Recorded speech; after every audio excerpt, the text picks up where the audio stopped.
This episode is sponsored by BetterHelp. As the days get shorter and colder, it can really take a toll on how we feel. Maybe that means calling your grandma, writing a letter to your friend, finally grabbing lunch with someone you haven't seen in a while. And just like reaching out to a friend, starting therapy can take a bit of courage. BetterHelp makes it easy to start therapy. You'll be matched with a licensed therapist based on your needs and preferences so you can focus on your growth and goals. Not happy with your match? You can switch therapists anytime with no hassle. This month, don't wait to reach out, whether that's checking in on a friend or reaching out to a therapist yourself. BetterHelp makes it easier to take that first step. And our listeners get 10% off their first month at betterhelp.com/PFF. That's betterhelp.com/PFF. The Baltimore Ravens traveling to Minnesota to take on the Vikings. Both these teams coming off much needed wins here for their seasons. You want to talk about the Ravens or the Vikings side of things? Well, let's talk about Lamar Jackson. Why not, Trevor? Okay. That's always a good subject, isn't it? Right? We talk about Lamar Jackson you can never really do it enough, right? I mean, now that he's back, he's got to drive this comeback from this team being 1-5 and get him back to the postseason. But I think a big thing here is that Lamar has been extremely effective with play action this season. He's been effective with play action his entire career, and that's not changing right now. And I really thought that was where he controlled the game against the Miami Dolphins last week when the Dolphins got in heavy fronts on early downs. Todd Monken called play action. He really hurt the Dolphins with the tight ends. And this is Lamar Jackson this season with play action. 89.9 passing grades, outstanding. Top 5 in yards per attempt. Top 5 in adjusted completion rate. How about 93.5% adjusted completion rate there? And attacking down the field, an 11.5-yard average depth of target. So not only are they getting, obviously, certain teams like to get into the flat and roll things out. No, this team gets north and south in the passing game with play action. I expect more of the same in this game on early downs. Minnesota, you don't want to fail on those early downs. You want to give yourself optimal looks because if you get into 3rd and 8, 3rd and 9, Brian Flores is coming with all the blitz packages. But I expect the Ravens once again and Todd Monken to try to control these fronts. If they get 5 down on the line, expect those play action looks, expect those shots to Mark Andrews. Isaiah Likely got going last week. You will get Derrick Henry involved in this game at some point, but this play action passing game right now has become the most dangerous weapon for Baltimore this season on offense.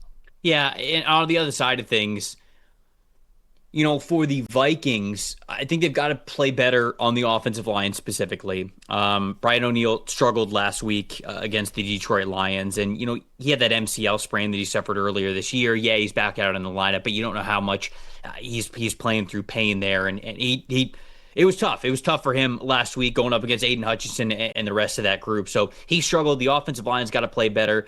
Aaron Jones gave him a little bit of a spark, so that's good. They kind of need that out of the backfield. But specifically, it's all about J.J. McCarthy, right? And for as much as, yes, the Vikings got the win and McCarthy had some nice plays in that win, I'm still nervous about him. It's not like you look at last week against the Detroit Lions and it's a win. I want them to celebrate that. They got it. It's tough to win in this league. It's tough to beat a team like the Detroit Lions.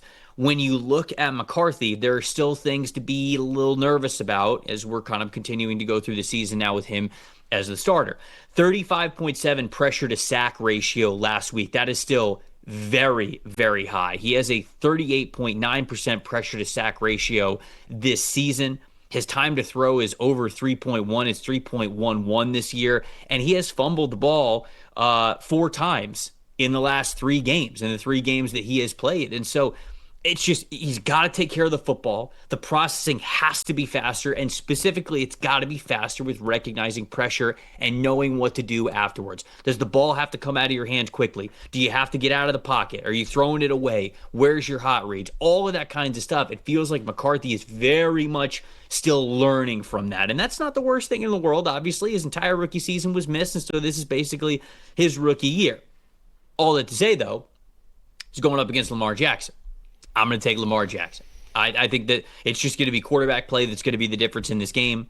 I think that there's a chance that if McCarthy is still at the percentages that he has been at when it comes to dealing with pressure and taking sacks and not being able to make decisions quickly enough, I think that this could be a little bit more of a blowout than some people believe. I got Ravens 28, Vikings 13. I think that they're going to win this one pretty easily. I really do. I have it closer to what we have right with the spread on the screen there. I have it Ravens 24-20 because the big thing about getting McCarthy under pressure is that you have to be able to apply that pressure, and the Ravens have just not done that this year. They have the 4th worst pass rush grade in the NFL. Who is it that's going to step up? Is it the trade acquisition, Draymond Jones? Is it Mike Green off the edge? Right now, look, they didn't come into this season thinking halfway through that the big nose guard, Travis Jones, would be their leader with 15 pressures. Is it Kyle Hamilton blitzing more often now that he's been playing in the box a lot? So I think they still have to find ways to apply that pressure to McCarthy in order to force him into those mistakes. But I'm with you. Lamar Jackson's the guy we trust most on this field. I do think it is going to be close in Minnesota, and Brian Flores can still find a way to make it difficult for Jackson, but I'll take the Ravens to pull it out.